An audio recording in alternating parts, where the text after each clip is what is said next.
بڑا عجیب سا سوال پوچھا ہے ضیاء اللہ صاحب نے ملیشیا سے. کہتے ہیں جی 4 بیویوں کو ایک گھر میں رکھنا، 4 بیویوں کو ایک گھر میں رکھنا جائز ہے یا نہیں؟ اور ان کی اولادیں آپس میں محرم ہوں گی یا نامحرم؟ اولادیں تو سب محرم ہوں گی کیونکہ باپ سب کا ایک ہے، تو سب بہن بھائی ہوں گے آپس میں، باپ شریک. باقی یہ کہ چاروں کو ایک گھر میں آپ رکھیں لیکن خود پھر اپنے لیے کوئی الگ گھر کا انتظام کرنا پڑے گا آپ کو. یہ ہو نہیں سکتا کہ چاروں ایک گھر میں رہیں اور پھر آپ بھی اسی گھر میں رہیں. ایک صورت ہے، آپ اگر اسی گھر میں رہنا چاہتے ہیں جس میں چاروں ہیں تو پھر آپ بلٹ پروف جیکٹ تیار کریں، بہترین ہیلمٹ جس پہ ڈنڈے کا اثر نہ ہو، بم دھماکوں کا بھی اثر نہ ہو، بیلن کا بھی اثر نہ ہو، وہ ہیلمٹ پہن کے آپ گھر میں رہ سکتے ہیں. تو یہ تو میں آپ کو ایک سجیشن تھی کہ اگر آپ کی 4 بیویاں تو اللہ کا واسطہ یہ حماقت آپ کبھی بھی نہ کریں.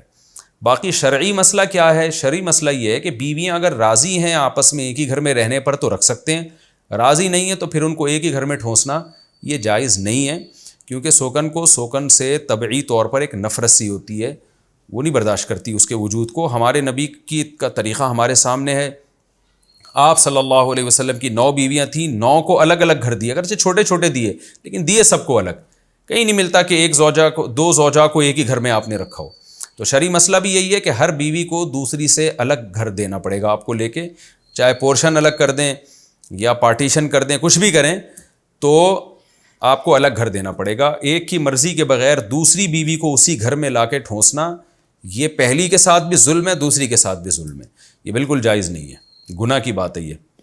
آج کل 4 بہنیں اکٹھی نہیں رہتی ہیں، آپ 4 بیویوں کو کیسے رکھیں گے؟ 4 بہنیں لڑ پڑتی ہیں آپس میں، تو اس لیے یہ بہت بڑا ظلم ہے. 2 بیویوں کو بھی ایک گھر میں نہیں رکھ سکتے آپ ان کی مرضی کے بغیر. بلکہ میرا مشورہ تو یہ ہے کہ اگر وہ راضی بھی ہوں تو بھی نہ رکھیں.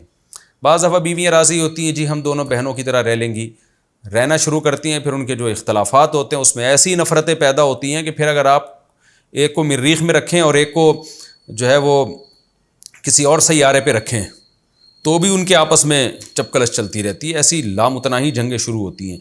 تو اس لیے بہتر یہی ہے کہ بھائی ان کو الگ الگ رکھیں آپ، اور ایک دوسرے کی مرضی کے بغیر تو اکٹھا رکھنا جائز بھی نہیں ہے ان کو.